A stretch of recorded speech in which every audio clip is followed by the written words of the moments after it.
Hello world. I was recently fortunate enough to buy myself a Retroid Pocket Classic. Can't see what I'm playing right now because it's a Game Boy game, but I'm playing Tetris. I just wanted to talk a little bit about some of the Mario games available on the Game Boys over the years. My experiences with them just on casual playthroughs, since I can now properly record gameplay like I couldn't before. Now, Mario has an interesting history on handhelds, particularly in the most early iterations. See, there's the Mario Land games on the original Game Boy, and those are quite enjoyable. I do really like them. They're charming. They have wonky physics. They're a little more difficult than you'd anticipate, simply because they're on the Game Boy. You know, they have that added challenge of just really not being the most visible to play, especially on original hardware, which is how I originally experienced them. And they're not the longest of games. More importantly than that, especially in the first Mario Land game on the original Game Boy, it has a few interesting characteristics. There's no fire flower. There's like this Powerball flower is the best way to describe it. It sends a bouncing attack towards enemies, which is really not the most effective way to take out Goombas and whatnot. The follow-up 6 gold coins, I believe it's called, it was much better. It looks more like a classic Mario, and it really is a more whole experience overall, more akin to modern games. Now, it's still a bit rough because it's on the Game Boy, but it's unique and it's charming. Onto the Game Boy Color. So we had, actually, my favorite and the most relevant version to talk about for a Mario game on Game Boy, I think. Super Mario Bros. Deluxe. So, the Deluxe, I think it's because the camera moves. I didn't actually research this is just my opinion. But the camera moves, right? In the original Mario Bros., in case you don't know, you can't go back on the screen, like it just won't allow you to go backwards once you've progressed to a certain point. But you can go backwards in Super Mario Bros. Deluxe. This does come at a cost, however. There is screen crunch, because it's a Game Boy screen. It's a small square instead of the standard, more rectangular screens for CRTs and whatnot. This doesn't impact gameplay as much as some would have you believe, but it is a factor. Now, the color grading is actually different on the Game Boy Color version of Mario Bros. And I kind of prefer it.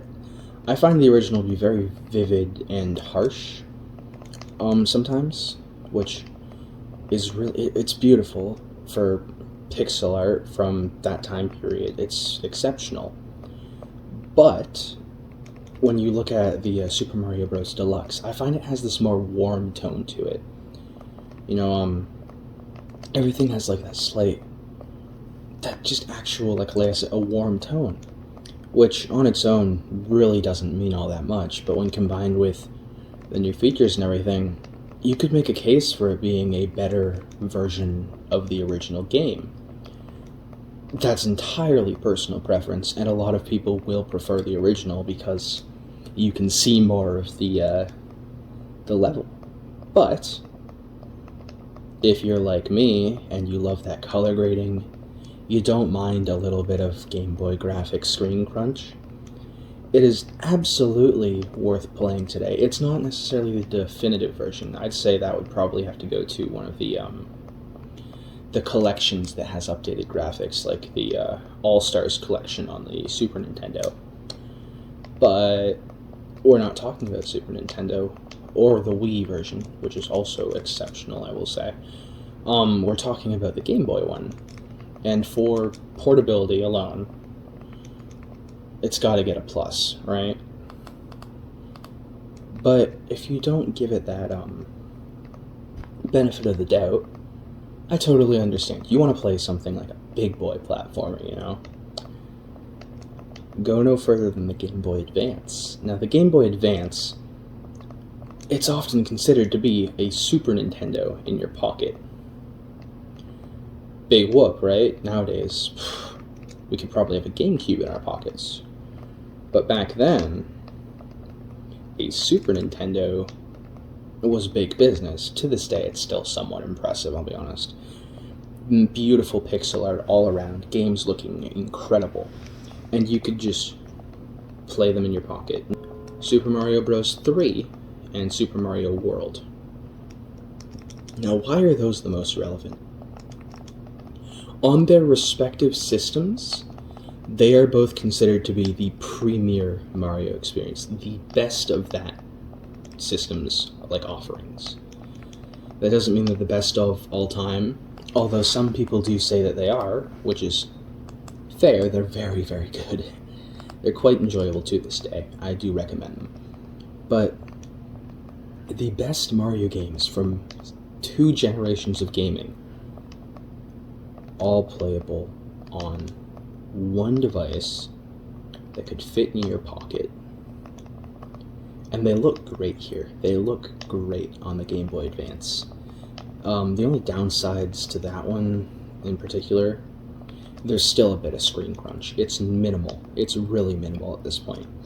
Going from a 4:3 aspect ratio to a 3:2, it's not as bad as a lot of gamers would say. It's noticeable, and you will definitely have some moments where you could see more on original hardware. But it was the first proper, other than, I'd say, Mario Bros. Deluxe, it was the first fully featured Mario Bros. Platformer on the go consistently. And it brought a level of quality that I would say the previous remakes didn't come close to. Deluxe was absolutely getting there. The original Mario lands are charming and impressive for the hardware, but they're not that premier must-play version. Well, they are, considering they're the Mario lands, but they're not like must-play Mario games. There's that difference there. Some Mario games are almost considered requirements, you know? Mario Bros. 1, it's the first one. Super Mario Bros. 3, I mean, it's Mario Bros. 3. It's on the NES. It's the first console, and it's the most refined on that console.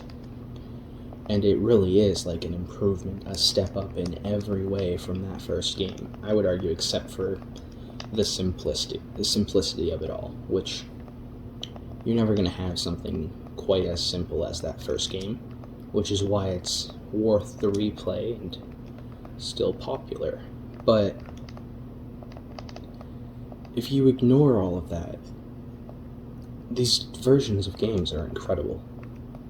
I just wanted to share that with you, and my biggest recommendations today would be Mario Bros. 3 on the Game Boy Advance, Super Mario Bros. Deluxe for the Game Boy Color, and then Super Mario Land 2 6 gold coins for the original Game Boy. Thanks so much for watching. Bye-bye.